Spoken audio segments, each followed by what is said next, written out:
quiet, gentle, never would hurt anybody. She would champion for anyone but herself. She was kind. She was very religious. She lived her religion. Never heard her say a bad word about anyone. And I know that a lot of people will think, oh yeah, everybody says that, but this is truly my mom, right?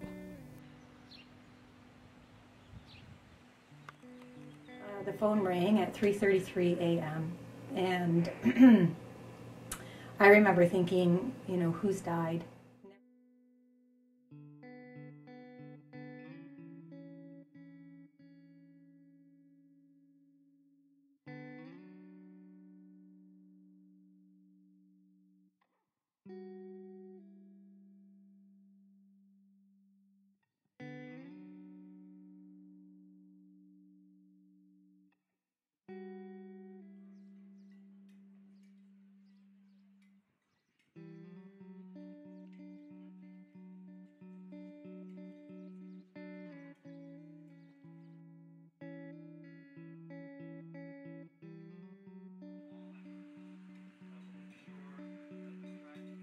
She was a wonderful mom.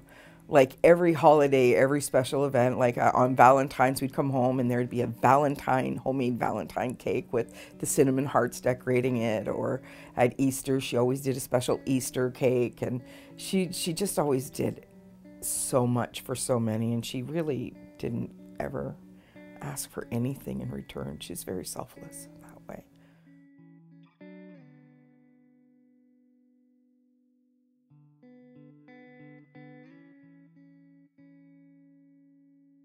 So things like he'd call her on her extension about 20 to 25 times a day and call her into his office. He moved her desk across from his office so that he could look at her through the door.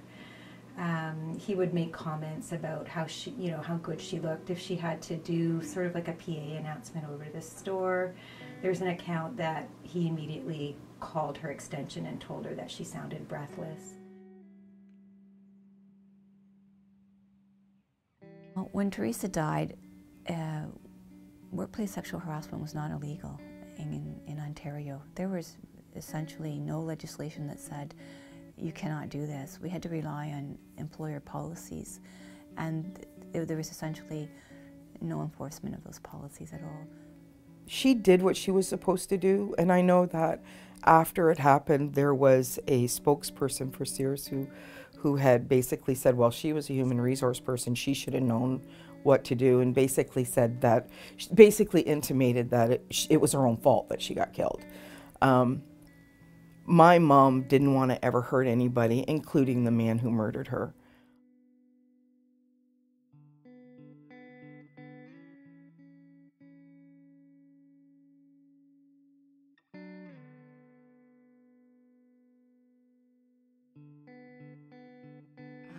Essentially, I think it affects every aspect of their life, from their personal relationships. They start to have difficulty with personal relationships. They have trouble oftentimes with their job performance. It starts to affect their physical health. It affects their mental health. And so it's something that it can take over someone's entire life. It just reduces the size of their life, their ability to enjoy life, their ability to be in healthy relationships.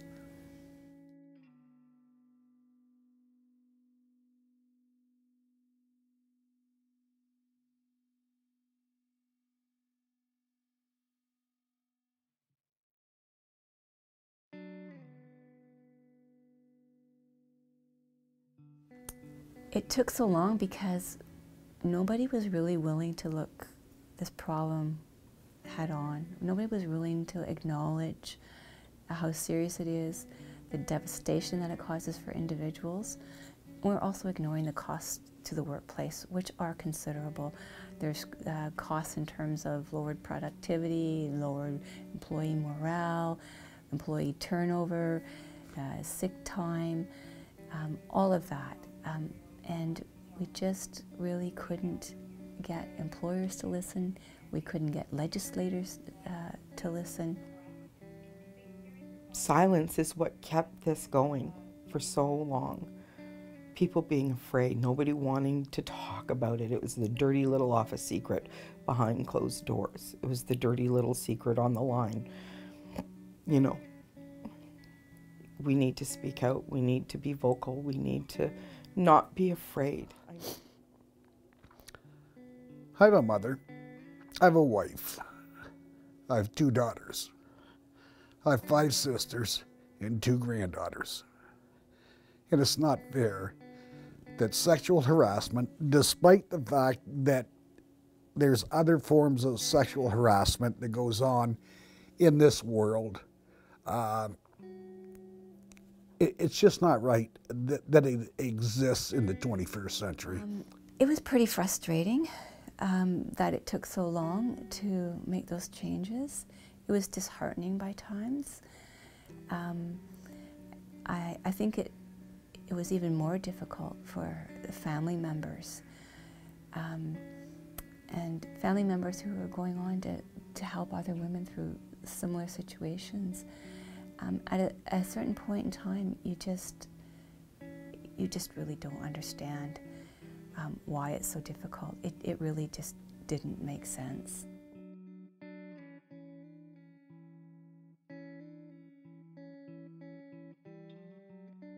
Everybody needs to know that we're taking this seriously now. You can't just brush it off. You can't just brush it under the carpet. There will be repercussions for workplaces that don't protect their employees.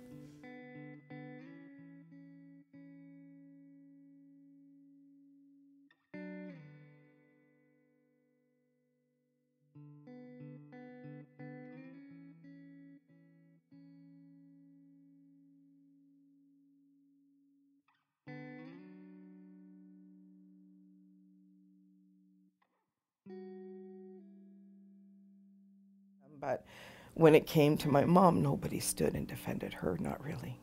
They hung her out to dry.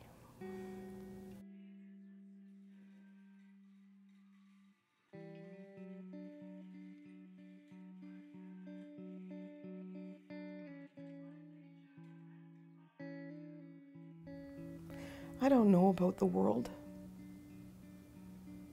but I know that her grandchildren were robbed of knowing the wonderful, beautiful spirit that she was. She lived for her grandchildren and her children. I know that they'll never know what it's like to sit on her lap and have her arms around them, bounce them on her knee, play with them, make their special meals, be there when they walk down the aisle or when they graduate.